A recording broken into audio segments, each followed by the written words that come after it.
Okay, well, thank you very much. Thank you, everyone, for joining us, and thank you for this space to share our experiences as a Venezuelan organization and the crisis of mobility in Venezuela. For us, that drove the need to start working in defense of human rights. We have an organization that is also based in Venezuela and is working to promote the defense of human rights and mobility. And we have networks of activism that condemn repression and criminalization of the processes in Venezuela. We work with citizens in order to provide them with information, in order to make them aware of the process they're living, and also to accompany them. We also want to create a space for connection, for interaction with the migrants, and we do this in these networks, specifically the READ, and this is a space for organizations and people who want to disclose the message in order to promote human rights. This is a community that is done in Venezuela, but also in the international space. We put into practice the 3D, which is the human rights documentation, denounce criminal facts, and disclose information, disseminate information. And with this methodology, we are achieving great impact, collective impact in the change of these actions and promoting human rights. As I was telling you, we work with the Venezuelan migrants, always defending democracy and also addressing the humanitarian emergency. And we need to face the criminalization and work with the collective.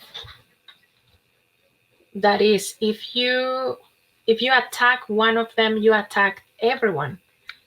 If you are alone, of course you are vulnerable, you're an easy target. But if you work with the collective and you are united, then it's more difficult to actually harm the collective.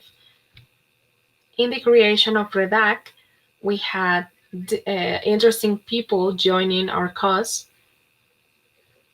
In 2016, 2017, the flow of migration in Venezuela increased, and because of the different activism from the country, we already had connections with this network. Mobility, displacement, that's when we started finding these activists in Peru, in Colombia, in other countries that are connected with the activists' activities. And it was clear that we needed to understand that the international activism was an opportunity to activate local and global actions in favor of human rights, not only in Venezuela, but also in other countries. We were able to establish an immediate connection with Venezuelans, of course, and with the migrants, with the refugees. We were not only working in pro of the Venezuelans and their human rights, but also other people that were based in different countries. Venezuelans that were displaced. And not only thinking about being the recipient of aid, but also as well. Venezuela has specific needs and specific difficulties. So the activisms inside the country and outside the country are active in this group, in this network. They want to promote, work We have a shared methodology and shared work, which was the 3Ds that we mentioned. And also we want to keep driving interaction with people in Latin America and other countries in order to create this international network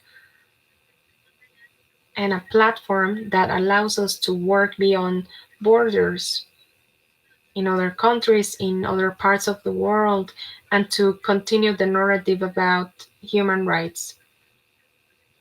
People who work with human rights use a similar methodology. We generate solidarity, support for migrants, Venezuelan migrants, also defense for the vote, that people have access to voting.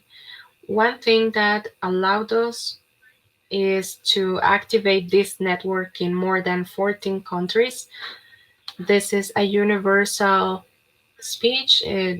Human rights is a universal right. So I want to share on the chat some of the examples that the network have done, some of the actions that the network has done, and what else. Normally, what we do as counselors in this network is to have active training programs that allow people connect, that allow people interact and come together. We have a web platform where people can share, people can connect, and they can keep working and generate solidarity. This platform is very rich because everyone exchanges their experiences and their learnings. We have a lot of people connected in the platform. Most of them are Venezuelans. Some of them are out of the country, based on different countries, and there are also people from other countries. This allows us to do universal work, activism, and to make people aware of these topics. So this is a very powerful force for change. For those people who would like to know more about this, I invite you to become part of this network. Remember, this is not just for Venezuelans, but for everyone who is an advocate of human rights. And the international network has two reports where you can find information about the Venezuelan migrants' status. We also have another report about the Venezuelan voices that need to be heard. So this is a space for uh, denounce. This is where activists can connect people from different parts of the world, Colombia, other countries. They can denounce, they can give, they have a voice here. If you defend human rights of the collective, then the collective will be stronger. And another thing is that we do not work with hierarchies. Okay, thank you very much, Bibi. I would like to ask you a bunch of questions because you are talking about a collective strategy. So that is pretty interesting. For sure, later on there will be questions about it, but of course, I also encourage people, the participants, to type in their questions on the chat section. And in that way, we can read your questions and answer them.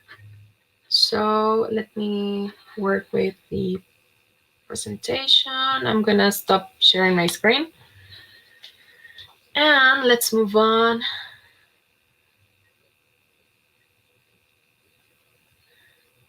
We have three experiences, and each one of them is so interesting and is about a specific sector. So now let's move on with Daniela Flores.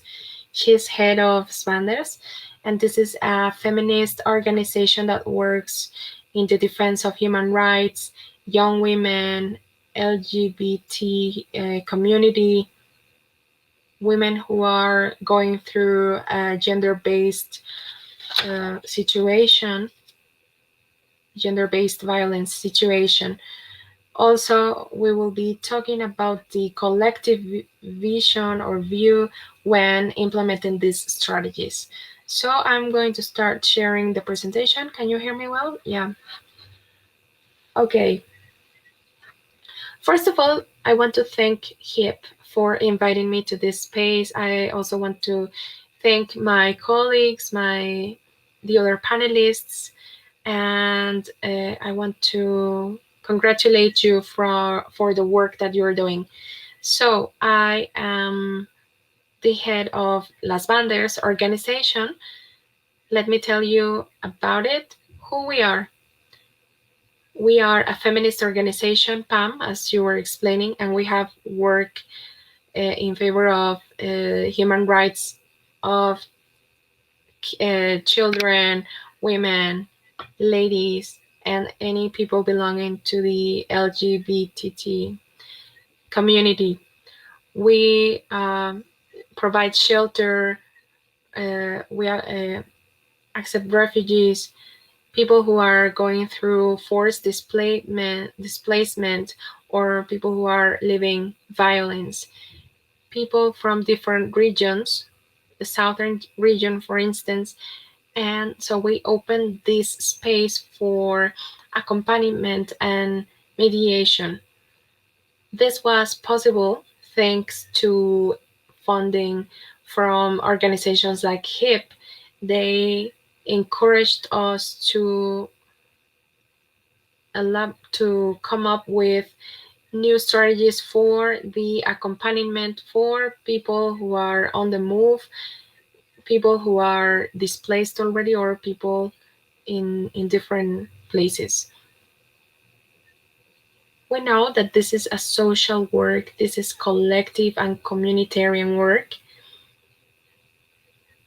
and we need to start demanding the state, because we believe that the conditions for a dignified life have to do with work in different circles of society. Why do we need to work in order to promote a dignified life for little girls, women, young women, and people from the LGBT community? So, once more, we work with accompaniment and intercultural mediation. Sometimes we don't do legislation incidents processes because we have a lot of work and we don't have enough people to help us. But this is a process where we are encouraging collective and communitary work, sharing experiences, all the things that are happening in Honduras and in other places. We have women who are being pushed out of their communities, pushed out of their countries because of the policies, the political views. So that is why we're working with these people. We not only want to convey a message, but we want also to open a space for the dialogue. What do we do? Basically, what I was telling you, accompany women, and this has to do with a reflection that we did within our organization.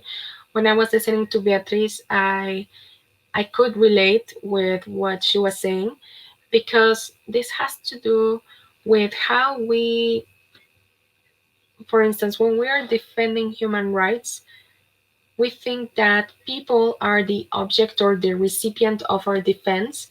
But in the organization, we know that people are also subject to political law or views. So our political view, philosophical view, etc., is important. And also, we need to promote and make a priority autonomy and decision making, to give this back to these people, to encourage them to seek this autonomy, decision making. And I'm talking about psychological matters, social matters, all those sectors. So, how do we work from this perspective? Well, we support feminism, communitary feminism, not understanding this topic, feminism, as a community, but as a community that gives answers to certain processes. I think that when we talk about migration, we need to reflect from a political view and to start a decision making process. What is common to us?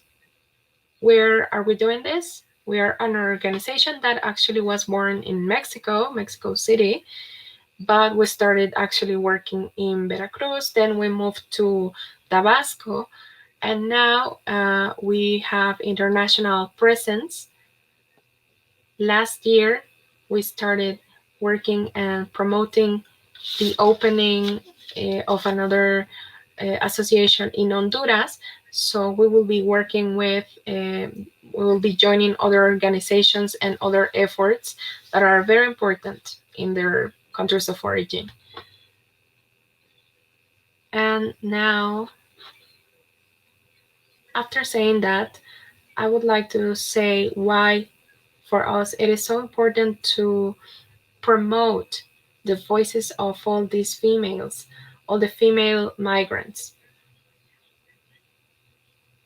And I am talking about females because historically we have been erased from history, from the narratives, from the political decisions, etc. So for us as an organization, give women a voice, it's very important because there's a whole system where it is so difficult to have a voice. Also, in the migration processes, it is so hard to have a voice and identity. And not always people have access to justice or economic justice, environmental justice, as well as social and gender justice. This is a place for us to bring to the table other topics for debate, and we want to give our female migrants the voice, and we want to listen to their own views in order to promote the defense of their human rights. Something that has me so happy and excited is that we are an organization that is joining a lot of voices. Sorry, I cannot hear Daniela anymore.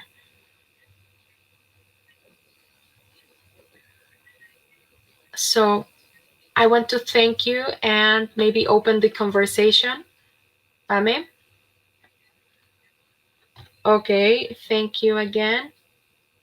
I have a bunch of notes. I have a lot of questions. I really want to know more about your organization. But before that, we have a third presentation. I know that you have so much to tell us, but please try to summarize a little. Thank you very much for your efforts, girls, because you keep the conversation going.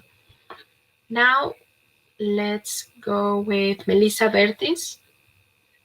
She works with migration policies.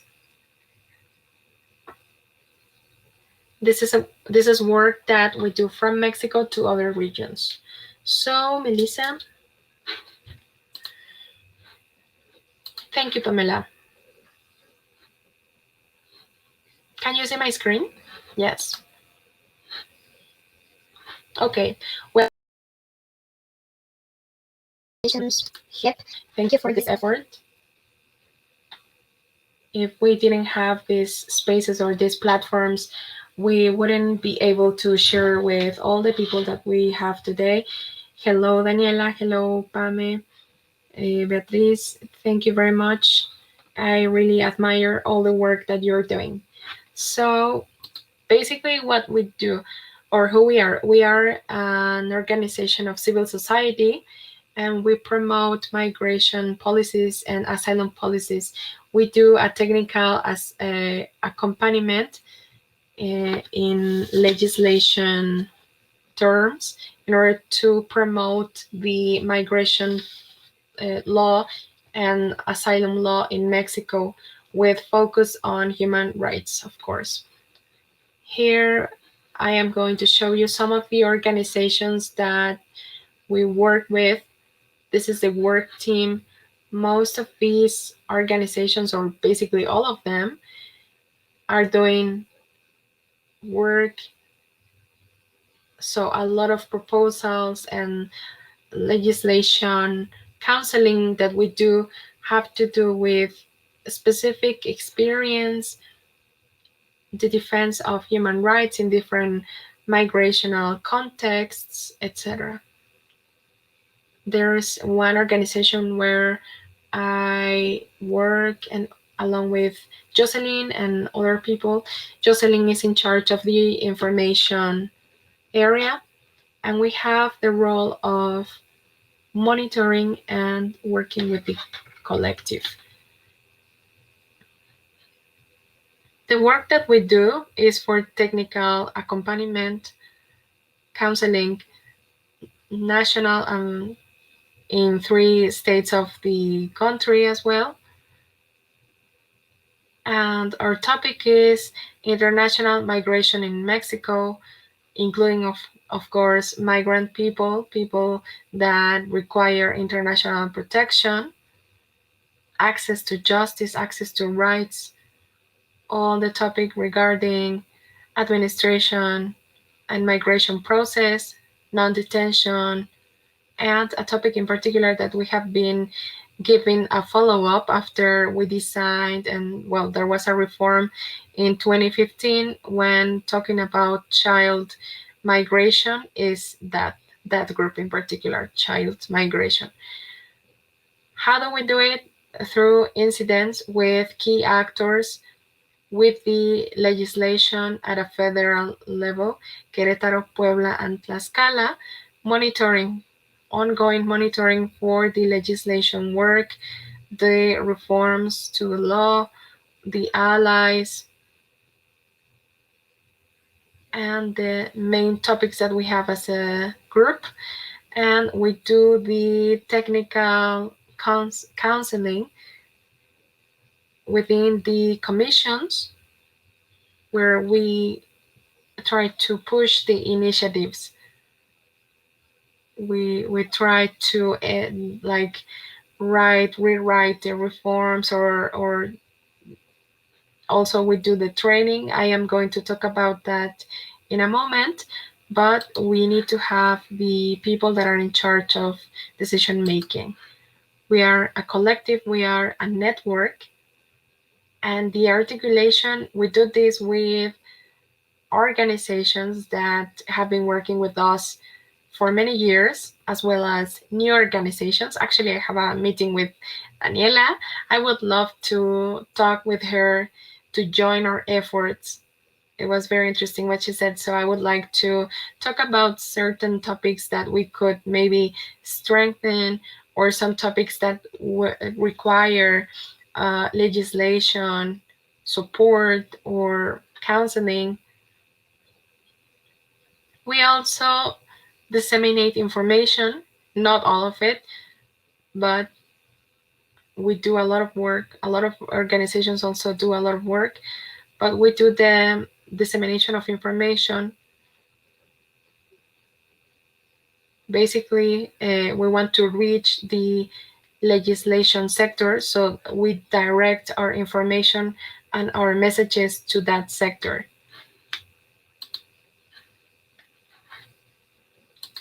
And we also have a strengthening line, and this is excellent for us to strengthen our communication, internal communication, the work that the organizations have done. So definitely internal communication and work is so important for the collective.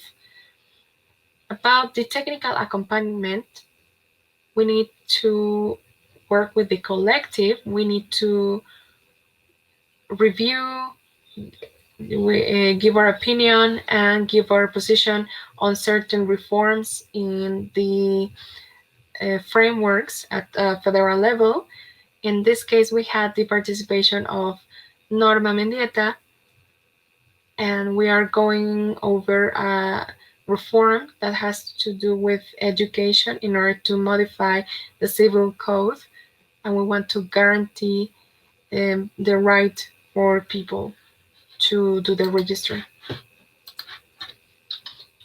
We also have a commission In to order to be able to include the migration topic in this. The different spaces, the training spaces, we can see some images here. And on the left hand side, the little image is actually the first training space that we had in the Senate 2 years ago. And actually, Daniela was there as a student, where we mainly had a space in which we invited collectives, not only from Mexico, but also from Central America, and organizations, which is very important that they have actually that they are taking the word of what is happening in the origin countries to create awareness also to our legislators, because we also understand that this is a shared responsibility not only in Mexico but also in Central America, with UN agencies and institutions, academy institutions. This is a forum that we did where we had several colleagues from Central America talking about what is happening regarding forced displacement in Central America and how important it is having Mexico qualified this policy in terms of migration so that they contemplate a warranty for human rights and not for national security. The second image that you can see is about the last training center or space that we had, and it was a training for decision makers in the legislative power or branch, and this was a online training completely because of the situation that we are, where we contemplated some of the risk in terms of COVID. And actually here create awareness and to all the decision makers, but also we accommodated some of the pending items of the agenda that the Congress may, or that we consider that the Congress may address. So awareness and communication is why media, and what we want is to keep on placing how important it is to reformate or to amend certain warranties for the human rights. Also, the strategic communication. Well, we did it from the spaces, from the reflecting spaces, the collective ones that we reopened, but also by means of key messages that may be directed to the federal Congress. And here, for example, we have the sample of two campaigns. Well, one campaign that was on the last year, where the chamber adopted a human right law where they will give more budget to the Comar, and we were listening to them because they were very open. The Comar is the Mexican Commission to Help Refugees. And at the end of the day, the echo wasn't big enough, and is as a complaint, we did gave this information to the Senate so that this Mexican Commission of Refugees will have more access to budget. And these are just some ideas of a space that we had regarding migrants in as teenagers and children, female especially. From the webinar that we did, we identified some key messages that the deputy Porfirio Muñoz Lerio, that is, has been a very historic deputy in Mexico, and he collaborated with this message. Here is also some images of some alliance says that we have with organizations, with the International Convention, and in this case, for example, Gerardo, that was the Redem speaker or ambassador for the COVID, and also Deputy Pina is also a sub ally, and she's listening, but especially has backed up a lot of the legislative agenda in the chamber. The link with the United Nations has been also very important because they have been sending very precise messages, but also they have supported us with the messages that we have sent from the civil society. Some of them have been done in an articulate manner, and some of them in individual basis. But it is important to mention that we always have a collaboration with Central American, Mexican organizations, and the agencies of the UN have been fundamental. And finally, I would like to share that this is nothing that is 100% public, because we're still within the publication and the dissemination process of this mapping. But actually, at the end of last year and at the beginning of this year, because they are talking about human mobility, and they're pretending to be a consultation platform that actually will promote this vinculation regarding what is included in the migration topic for the different aspects, in order to monitor around 200 organizations or entities in Central America, Mexico, and the United States, Dominican Republic, and Haiti. And well, here in the under part, we have the link where we already have another mapping for the specific moments of the childhood. And whenever we can migrate the information of this regional mapping in general, we can substitute it there. But also, I will leave it there so that you have it as a reference. So here you have the contact details, so that if, in case you need something, you can contact me. So that will be it on my side, and I will give the floor to someone else. Thank you very much. Thank you very much, Melissa. Thank you. Well, thank you very much to the three of you. First of all, for this little information that you gave us, and to let us know a little bit about the work that you are doing. And let's remember that we're talking about collective strategies. Actually, we want to talk about the different challenges that will result from collective work. And one of these challenges, Melissa, it seems that your microphone is open and there is interference. Thank you very much. So one of the challenges that we have, it has to do with the way our organizations are prepared. It is very different when we work within the organization, talking about the organization, or when we decide to work collectively, or even in some of the cases, as you may mention here, for example, Melissa, you are the link of collective organizations. You're generating this link. So I would like to listen a little bit, maybe if you want to open the microphone to tell us a little bit about the challenges that you have as an institution in terms of this new decision of working in a collective manner. To talk a little bit about the challenges. Go ahead. Well, in our case, the organizational model that we have, we understand that is working for this collective work in these spaces is the promotion of the network. In these spaces without hierarchies, the horizontal spaces where there is the action. And by means of this action is how we grouped willingness. And the willingness is free. So there is an initiative that is very similar to another initiative. There is another initiative that is produced by only one person, and then the others support it. So what we want to generate or try to generate are the methodologies, the working spaces that we can all take advantage as a collective organization. And these are the traditional ways to organize ourselves, right? Because we could see that these do not allow to have together.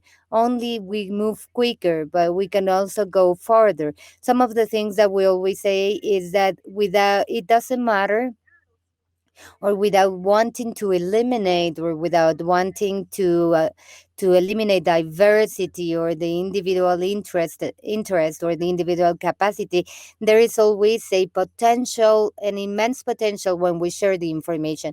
So there is always this challenge of creating a collaborative culture. This is part of our work, what we are trying always to recall them. And also something that in which we need to invest a lot of time, and what we have learned a lot is the awareness. Because maybe many times we don't understand, we want to enter into the awareness process without being aware how we are subject to rights, and how could we within this process in a more effective manner, and to set the objectives in the incidents, not only for the national level but also for the international level.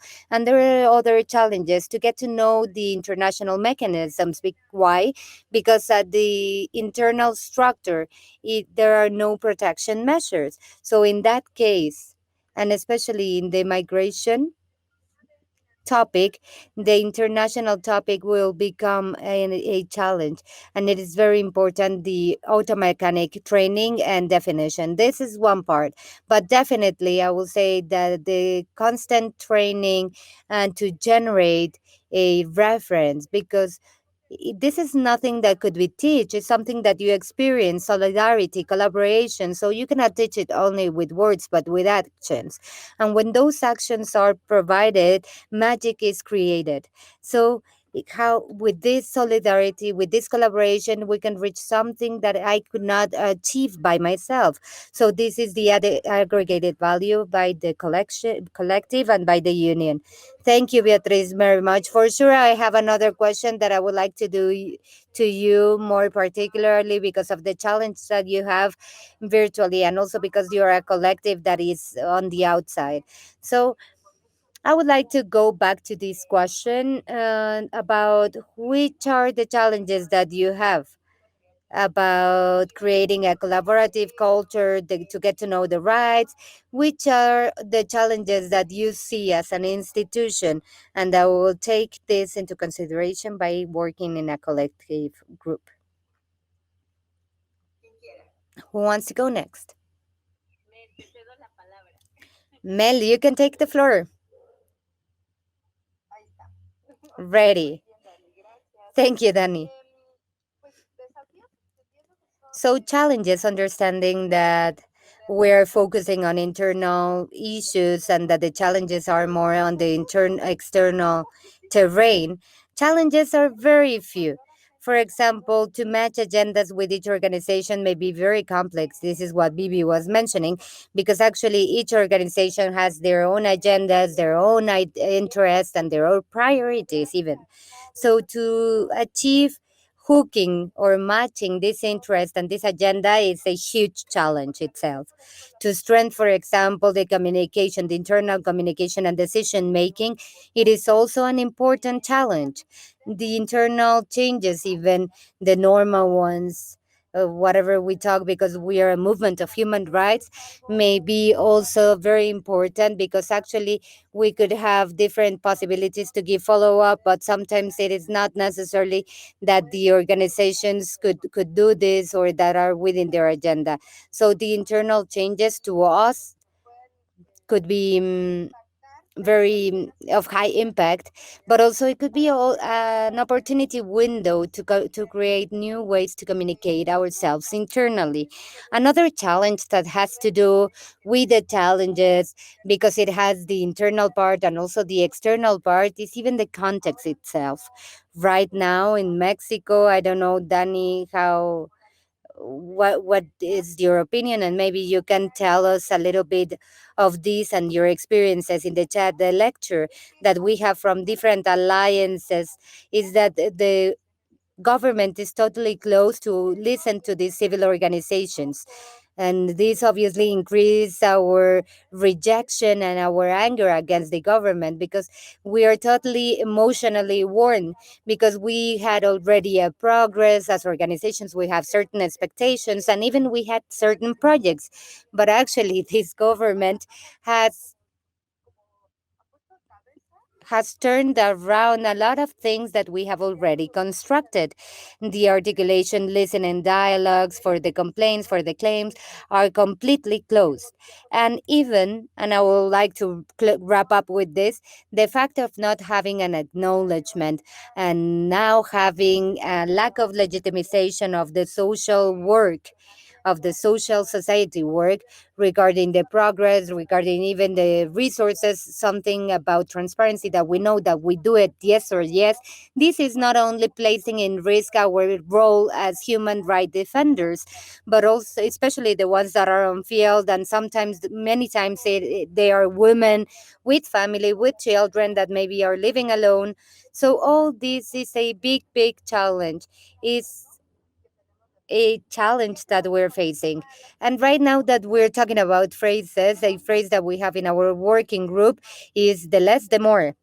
They have always told us why you don't do all this, why you are not open to the migrants, to deportees. We have always insisted the less topics we have, more we can do and more progress we can do. Thank you very much. Thank you. Yeah, we are having a lot of good phrases here, learning experience. So in the chat here also we have this difficulty of talking about the government, that is also a challenge that we have in different countries. And I think that Pamela is gone. She wanted to click on the microphone and maybe she clicked on leave. We will wait for her. um, Meanwhile Danny comes back. Danny is already here. Danny is here. You went for some seconds. If you want to share the same conversation that we're having right now regarding the challenges. Yes, sure. And just very briefly, that's why I also give the floor to Mel, because sometimes in the organization we enter into philosophy a lot, because we believe that the political reflection and the philosophy will give us some house. And taking this into consideration, I think that challenges, as my colleagues already mentioned, they are huge. There are a lot of them, but to set them and to articulate them in order to check how the processes are will allow us to identify them. Some of the challenges that we found as being a feminist organization is to try to work within the inner movements, because yes, we go closer to the organizations with our colleagues that are doing a lot of migration process, but also to the colleagues that are articulating and are thinking and are reflecting about reality from the feminist processes. Once again, not from a sense that we wanted to place historically from the ideology of gender, but from a positioning of organizational system and political system. The feminist articulations we have seen in Latin America, we have seen in all the continent, in all the African continent, we have seen them in Asia, all the mobilizations, all the demonstrations, all the work that they have been doing in order to place at the center something that is very important, that is the care for life.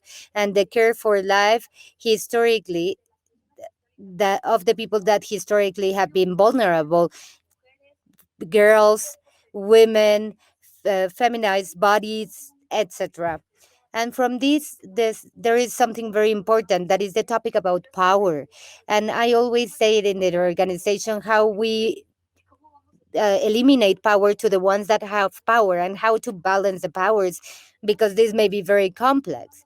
I mean, it is not that we're not gonna get related socially because of the power, but there is an oppression power, and there is another type of power of that we as organization, as movements, as collective organizations, that sometimes we need to move to share this power, to develop this thinking in order to place it there in something that is very important, that is the common ground, the political ground. And so that the party division will not take away the power of the politics, and from there to generate these critical pedagogies in order to be able to feel, to be in a space, to be able to be in the space and to say, I do not agree with you, Pam, I do not agree with you, Betty or Mel. And how are we going to do it then? Without thinking. Because, as Melissa was saying, the social movement, the migration seen from a social movement, and the power of the social movement, as well as the power of imagination as a political act. So, here I believe that there are a lot of space, a big space, not only to think. And Well, I'm going to say this as I think, and I think that this is something that my colleagues may also share. We are going to be always over the question than over telling you what we know what to do. Because sometimes we say, okay, already we know how to do it, and we need to send it back to the reflection because maybe for other contexts and for other process, it's not going to be useful. So you know that we have always the question and we will always leave more doubts, but doubts that will be set in the common ground for the collection in order to generate common grounds for everybody. And I think that Mel has said this very well about the context. The context that from which we can talk about, that is Honduras, Guatemala, and Mexico, in a differentiated manner, obviously, but especially the Mexican government talking about a progressist government, a government in which the current president was in a movement, because he is someone that wasn't done yesterday. We saw him in previous moments, and I think that it has been very hard that socially we keep on placing the organizations as the work that they have done and not adding up as the lack of legislation that they have done, but the prosecution as well in terms of fiscal reforms that they are carrying about, as we are seeing as in Nicaragua, for example. And here we need to be very careful because there are different actions, particular actions, in terms not only of stigmatization, but in terms of criminalization that in Mexico are coming and are being seen. What a good conversation. Thank you very much. So I'm going to guide myself with little notes. I think that the last thing you said, Danny, I share with you completely. This part of what you can share actually is more questions, more reflections, and instead of trying to give the hint or the key of what is well done. So because we are walking the way, we're learning on the way, and what was very well in certain moment needs to be reflected again in order to see how it will work in different manners. But before continue, we still have 15 minutes, to 10 minutes, sorry. And we would like to know if there is any question from the audience in the chat, maybe in order to have more interaction, more engagement, because we can keep on talking here, but we would love to know if there is any question from the audience. You can write it in the chat. I understand that it is not possible to raise up your hand, but you can write it on the chat.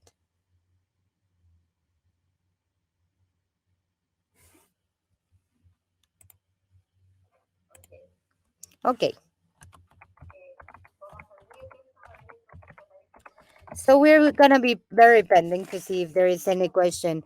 So here from Costa Rica, Enlaces Nicaragüenses, we would like to thank you for your work. We're trying to identify the kids that will contribute to the organization of migrants for its social empowerment. Thank you for your question, Quaxa. Um, I wanted to ask Bibi, because I think that you have progress from a logic that it is very next to the border as our abilities of social organizations that has to do with the digital activism to create a platform, etc. But not only the digital activism, but also the activism of people that is on the outside, that are going out, that are coming in, and not necessarily have a story, or that are arriving here maybe in the last year. So how is this experience? How do you manage it?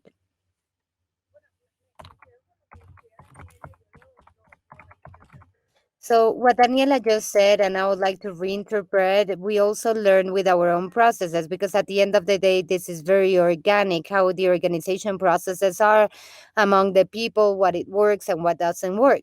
Actually, what we had was the desire to get united in order to create a collective group. So, from that point on, what we resulted, what the union or the common ground was the methodology that was defined first by the space. And here, our values will make us work with human rights, and our methodology are the 3Ds. So from that point on, we create the communication and action space where the digital activism is fundamental, but not but will not substitute the importance of finding a common ground. This is what we learned from the pandemic. We learned it before, actually, but everybody is learning this from the pandemic. But the social spaces to see each other face to face, it's very important. But that doesn't mean that we can be online for the whole year. So we develop a platform that at the beginning it was a little bit of a social network because it will allow to each of the members of the network to show their profile, their action, and to share their action with the full collective. So this allowed us not only to show what we are doing, but also to support what the rest of the people is doing, and also to connect myself and link myself and articulate myself, and also the ones that had less experience to learn from the others that have a greater experience. So at the end of the day, you create a community, and the community is the one that is teaching the all the members, because you with this mechanism that organizes information, you can connect with others and to do and to develop yourself. So the internalization occurred when we created the network, but it occurred when the people from Venezuela started going out of the country that said, okay, I will keep being online. I have now a new reality that is a new country. I am a migrant or a refugee, and how I'm going to face this reality. But not only that, how I'm not going to get disconnected from the ones that matters to me, that is my country, the ones that is empty right now. And some of the things that I shared in the first report, these people that went out from Venezuela, we start doing some working tables, and here in these round tables we were discussing about the voice of the migrants in order to be able to show them as main characters, because then we had government experts, organizations to talk about what was happening, but the voice of the migrants was the main character, a subject of rights. So what we did with this network, the first actions that we did was actually to do these meetings, to find them with our situation, how it was, and to document this and to show it to the world. So to go over those expert voices over the international cooperation, and this is what we're living and this is what we want. So our report was done by our own network, and it was a collective contribution, as it was in Peru, or as it was in, for example, the case of the women. This is something that was transversal and in all the countries. If you notice, not only the feminization of the migration, but also how their situations are invisible, because actually the initiatives that are given in order to work with women or to work with migrants, sorry, will leave outside the gender-based violence, the reproduction topics, xenophobia, discrimination, and stigmatization. Those things, we saw it in the collectives. So in order to wrap up, I think that the platform will allow us to keep us connected, but the core is the action.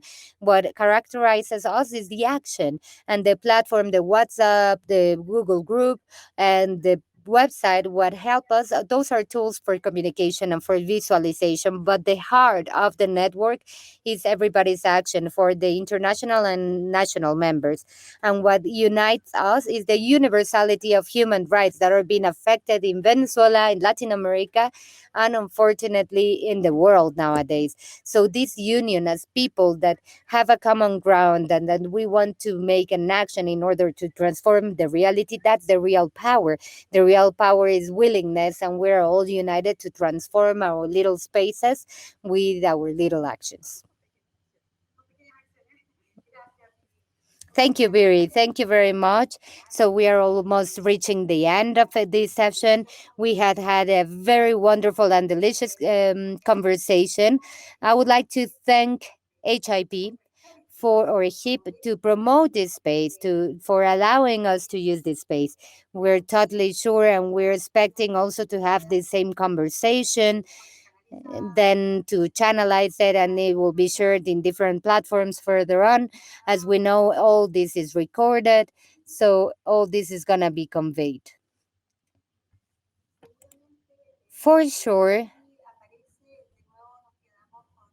from what we had here, maybe we have a lot of uncertainty and a lot of willingness of keep on working. Each of the organizations, HIP organizations that are promoting us, we are looking for contact. We are looking for contact and we nourish from it.